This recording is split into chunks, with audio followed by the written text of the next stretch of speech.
Hi everyone, നമസ്കാരം, welcome back. എന്താണ് autism?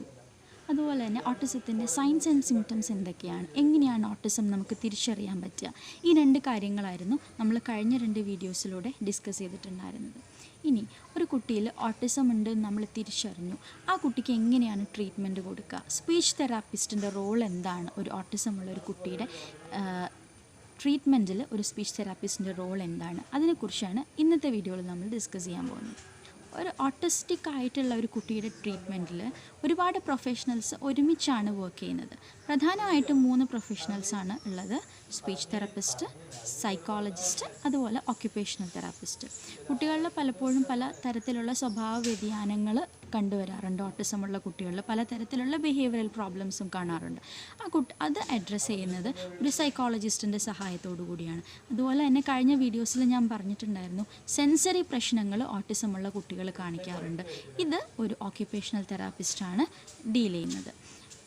ഓട്ടിസമുള്ള കുട്ടികളിലുള്ള communication problems deal ചെയ്യുന്നതാണ് ഒരു സ്പീച്ച് തെറാപ്പിസ്റ്റ് ചെയ്യുന്നത്. പ്രധാനമായിട്ടും കുട്ടികൾ എങ്ങനെയാണ് ആശയവിനിമയം നടത്തുക, ആ ഒരു കാര്യത്തിലാണ് സ്പീച്ച് തെറാപ്പിസ്റ്റ് ഫോക്കസ് ചെയ്യുക. ഈ ഓട്ടിസമുള്ള കുട്ടികൾ മറ്റുള്ള കുട്ടികളെ പോലെയല്ല, അവർ വളരെ ഡീവിയൻ്റ് ആയിട്ടുള്ളൊരു ബിഹേവിയറാണ് അവർ കാണിക്കുക.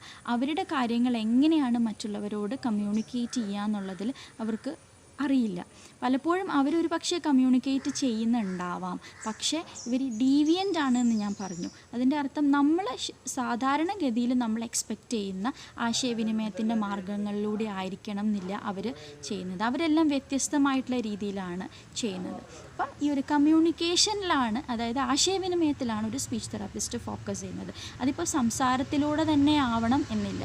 ഈ ആശയവിനിമയത്തിൻ്റെ ബേസിസിൽ ഓട്ടിസമുള്ള കുട്ടികളെ നമുക്ക് 2 തരത്തിൽ ക്ലാസിഫൈ ചെയ്യാം: വെർബൽ ഓട്ടിസ്റ്റിക് കുട്ടികളും അതുപോലെ തന്നെ നോൺ വെർബൽ ഓട്ടിസ്റ്റിക് കുട്ടികളും.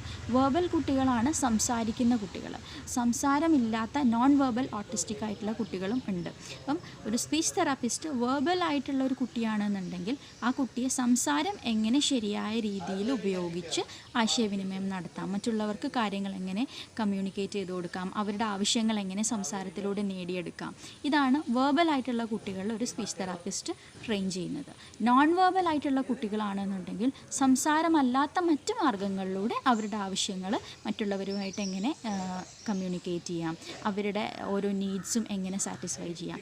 അത് സംസാരമല്ലാത്ത മറ്റ് മാർഗങ്ങൾ എന്ന് പറയുമ്പോൾ ഒരുപക്ഷെ ഒരു ചിത്രം കാണിച്ചു കൊടുത്തിട്ടാകാം, എന്തെങ്കിലും തൊട്ട് കാണിച്ചിട്ടാകാം, അല്ലെങ്കിൽ ഇപ്പം പുതിയ ടെക്നോളജീസ് ഉണ്ട് കുട്ടികൾക്ക് വേണ്ടി നമ്മൾ ക്ലിക്ക് ചെയ്താൽ സംസാരിക്കുന്ന ആ തരത്തിലുള്ള പലതരത്തിലുള്ള പുതിയ ടെക്നോളജീസ് ഉണ്ട്.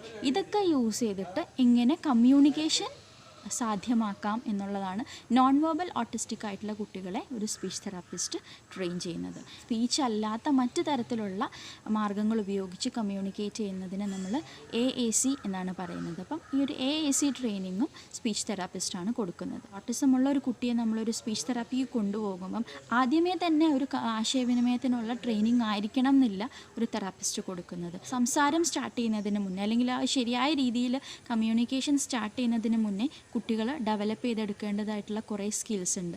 പ്രീ ലിംഗ്വിസ്റ്റിക് സ്കിൽസ് എന്നാണ് നമ്മളത് പറയുക. അപ്പോൾ ഓട്ടിസമുള്ള കുട്ടികളിൽ മാത്രമല്ല, സാധാരണ എല്ലാ കുട്ടികളിലും ശരിയായ ഒരു നോർമൽ കമ്മ്യൂണിക്കേഷൻ സ്റ്റാർട്ട് ചെയ്യുന്നതിന് മുന്നേ സ്വാഭാവികമായിട്ടും അവർ ഡെവലപ്പ് ചെയ്തെടുക്കുന്ന സ്കിൽസാണ് ഇതെല്ലാം. അപ്പം ഈ ഓട്ടിസമുള്ള കുട്ടികളിൽ മിക്കവാറും കുട്ടികളിലെല്ലാം തന്നെ ഒരു തെറാപ്പി സ്റ്റാർട്ട് ചെയ്യുന്ന സമയത്ത് നമ്മൾ ഈ ഒരു പ്രീ ലിംഗ്വിസ്റ്റിക് സ്കിൽസാണ് ആദ്യമായിട്ട് തന്നെ വർക്ക് ചെയ്ത് തുടങ്ങുക. അപ്പം അതിൽ വരുന്നതാണ് ഐ കോണ്ടാക്റ്റ്. ഇപ്പം നമ്മൾ പരസ്പരം സംസാരിക്കുന്ന സമയത്ത് മുഖത്ത് നോക്കുക, അല്ലെങ്കിൽ കണ്ണിൽ നോക്കി സംസാരിക്കാനുള്ളൊരു കഴിവ്. അതുപോലെ തന്നെ ജോയിൻ്റ് അറ്റൻഷൻ, നമ്മൾ സംസാരിക്കുകയാണ് അത് അറ്റൻഡ് ചെയ്യാനുള്ള കുട്ടിയുടെ ഒരു കഴിവാണ് ജോയിൻ്റ് അറ്റൻഷൻ എന്ന് നമ്മൾ പറയുന്നത്. അതുപോലെ തന്നെ സിറ്റിംഗ് ടോളറൻസ്. ഇപ്പോൾ നമ്മൾ എന്തെങ്കിലും ഒരു കാര്യം കുട്ടിയെ പഠിപ്പിക്കുകയാണെന്നുണ്ടെങ്കിൽ ഇത്തിരി സമയമെങ്കിലും അത് ശ്രദ്ധിച്ച് കുട്ടിക്ക് ഇരിക്കാനുള്ള ഒരു കഴിവ് കുട്ടിക്ക് വേണം. എന്നിരുന്നാൽ മാത്രമാണ് നമുക്ക് ബാക്കിയുള്ള കാര്യങ്ങളൊക്കെ കുട്ടിയെ പഠിപ്പിച്ചെടുക്കാനായിട്ട് പറ്റുള്ളൂ. അപ്പം സിറ്റിംഗ് ടോളറൻസ്, ഇതെല്ലാം തന്നെ ഈ ഒരു പ്രീ ലിംഗ്വിസ്റ്റിക് സ്കിൽസിൻ്റെ ഭാഗമായിട്ട് ട്രെയിൻ ചെയ്തെടുക്കുന്ന കാര്യമാണ്. മറ്റൊരു വളരെ പ്രധാനപ്പെട്ട ഒരു കാര്യമാണ് പ്ലേ ബിഹേവിയേഴ്സ്. എല്ലാ കുട്ടികളും കളികളിലൂടെയാണ് ഓരോ കാര്യങ്ങളും പഠിച്ചെടുക്കുന്നത്. കുട്ടികളുടെ കളികൾ നമ്മൾ ശ്രദ്ധിച്ചാൽ നമുക്ക് മനസ്സിലാകും. ഓരോ പ്രായത്തിനനുസരിച്ചും അവരുടെ കളികളിൽ ഓരോ മാറ്റങ്ങൾ വരും. ഇതെല്ലാം അവരുടെ ആ ഒരു കമ്മ്യൂണിക്കേഷനെ വളരെയധികം സ്വാധീനിക്കുന്നുണ്ട്. അപ്പം ഓട്ടിസം ഉള്ള കുട്ടികളിൽ അവരുടെ പ്ലേ ബിഹേവ്സ് വളരെ ഡിഫറെൻ്റാണ്, വളരെ ഡീവിയൻ്റാണ് സാധാരണ കുട്ടികളിൽ നിന്നും. അപ്പം ആ ഒരു പ്ലേ ബിഹേവിയേഴ്സ് ശരിയായ രീതിയിൽ ആക്കിയെടുക്കുക എന്നുള്ളത് ഒരു സ്പീച്ച് തെറാപ്പിസ്റ്റിൻ്റെ ട്രെയിനിങ്ങിൻ്റെ ഭാഗമായിട്ട് ചെയ്യുന്ന ഒരു ആക്ടിവിറ്റിയാണ്.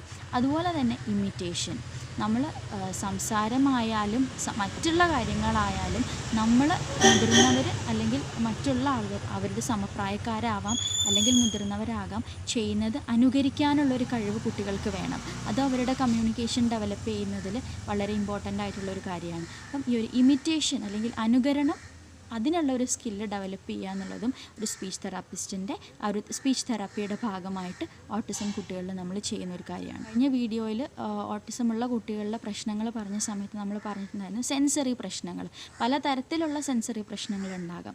അതിൻ്റെ ഭാഗമായിട്ട് തന്നെ കുട്ടികളിൽ കണ്ടുവരുന്ന വളരെ പ്രധാനപ്പെട്ട ഒരു പ്രശ്നമാണ് ഓറൽ സെൻസറി പ്രശ്നങ്ങൾ. പല ഡിഫറെൻറ്റ് ടൈപ്പ് ഓഫ് ഫുഡ് നമ്മൾ കഴിക്കുന്നുണ്ട്. അഡിക്വേറ്റ് ആയിട്ട് എല്ലാ തരത്തിലുള്ള പോഷകങ്ങളും നമുക്ക് കിട്ടണം എന്നുണ്ടെങ്കിൽ പല വ്യത്യസ്ത തരത്തിലുള്ള ആഹാരങ്ങൾ നമ്മൾ കഴിക്കണം. പക്ഷേ ഓട്ടിസമുള്ള കുട്ടികൾ, ഈ ഒരു ഓറൽ സെൻസറി പ്രശ്നമുള്ള കുട്ടികളാണെങ്കിൽ 1 or 2 തരത്തിലുള്ള ഭക്ഷണം മാത്രമേ അവർ കഴിക്കുകയുള്ളൂ. മറ്റു തരത്തിലുള്ള പല ടെക്സ്ചേഴ്സ്, ഇപ്പോൾ കുറച്ച് കുഴഞ്ഞിരിക്കുന്നതാണെങ്കിൽ അവർക്ക് ഇഷ്ടപ്പെടില്ല, അല്ലെങ്കിൽ ചില ടേസ്റ്റുകൾ അവർക്ക് ഇഷ്ടപ്പെടുന്നുണ്ടാവില്ല.